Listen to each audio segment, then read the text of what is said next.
Bismillahirrahmanirrahim. Alhamdulillahirabbil alamin. Wa bihi nasta'in ala umuri dunya waddin. Asyhadu an la ilaha illallah wahdahu la syarikalah wa asyhadu anna Muhammadan abduhu wa rasuluh ma ba'du. Sahabat kurma yang dirahmati Allah Subhanahu wa taala, kalau kita menelaah sebagian kisah yang ada di dalam Al-Qur'an, kita akan menemukan seorang nabi yang oleh Allah dikisahkan ya, berdakwah di tengah lautan manusia yang hidupnya penuh dengan kemaksiatan. Dia adalah Nabi Lut alaihissalam. Nabi Lut ini seperti kita ketahui berdakwah di tengah kaum Sodom dan Gomorrah, yaitu satu negeri yang sebetulnya secara ekonomi sejahtera, tetapi kebiasaan masyarakat Nabi Lut ini mereka sudah melampaui batas. Kalau biasanya laki-laki menikah dengan perempuan atau laki-laki menyukai perempuan, ini masyarakat Nabi Lut ini lebih parah dari itu, yaitu kaum laki-lakinya menyukai kaum laki-laki yang lain. Dan tentu saja mereka akan menabrak prinsip-prinsip moralitas ya. Mereka melakukan hubungan seksual antar sesama jenis, dan ini merupakan satu kemaksiatan puncak. Jadi orang kalau sudah bosan berzina dengan lawan jenis ya, laki-laki dan perempuan laki-laki, itu biasanya mereka akan terpapar dengan kemaksiatan lanjutan, yaitu LGBT. Mereka suka dengan sesama jenis, dan itulah yang waktu itu dihadapi oleh Nabi Lut. Nabi Lut alaihissalam menghadapi masyarakat yang sedemikian, dan tentu karena yang dihadapi oleh Nabi Lut ini adalah nafsunya manusia, yang apabila diganggu nafsu itu tentu akan terjadi penolakan yang sangat keras, dan itulah yang terjadi pada Nabi Lut. Jadi ketika Nabi Lut diperintahkan oleh Allah Subhanahu wa taala berdakwah kepada masyarakat kaum Sodom dan Gomorrah yang melakukan kekejian yang sangat parah, yaitu melakukan homoseksual, maka Nabi Lut ini ditentang habis-habisan, baik secara argumentasi dan pada akhirnya menggunakan kekuasaan. Nabi Lut alaihissalam ini diusirkan dari dari kampung orang-orang Sodom dan Gomorrah ini.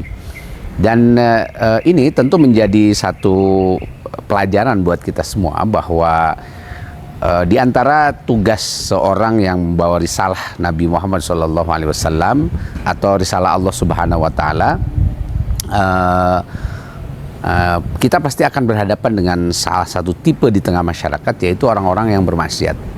Kita nanti akan menghadapi mad'u, orang-orang yang diajak itu bukan hanya orang-orang yang tinggal di masjid saja, yang ada di madrasah-madrasah, sekolah-sekolah, tapi ada juga orang-orang pelaku maksiat ini. Dan saya kira hari ini sangat relevan ya dengan kondisi kita, karena di masyarakat kita hari ini pelaku-pelaku maksiat ini sudah sangat luar biasa banyak tersebar di sekitar kita.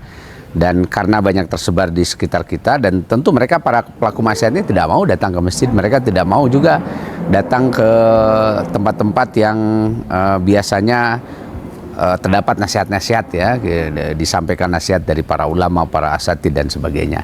Nah, oleh sebab itu kita tentu saja dengan kisah Nabi Lut ini perlu berpikir dengan lebih keras bagaimana caranya kita mengintervensi masyarakat yang bermaksiat ya, semacam yang dilakukan oleh Nabi Lut itu harus juga tersentuh oleh dakwah. Inilah yang perlu kita pikirkan ke depan, lah dakwah terhadap masyarakat yang disebut sebagai kaum marginal secara akidah ya, marginal secara ibadah, marginal secara agama. Jadi mereka yang tidak tersentuh oleh nasihat-nasihat agama karena mereka berkubang dalam kemaksiatan, mereka bergaul juga dengan orang-orang yang melakukan kemaksiatan. Ini PR yang sangat serius yang harus kita pikirkan ke depan, yaitu bagaimana kita bisa berdakwah ke tengah masyarakat yang melakukan kemaksiatan secara terbuka. Dan tantangannya akan sangat berat.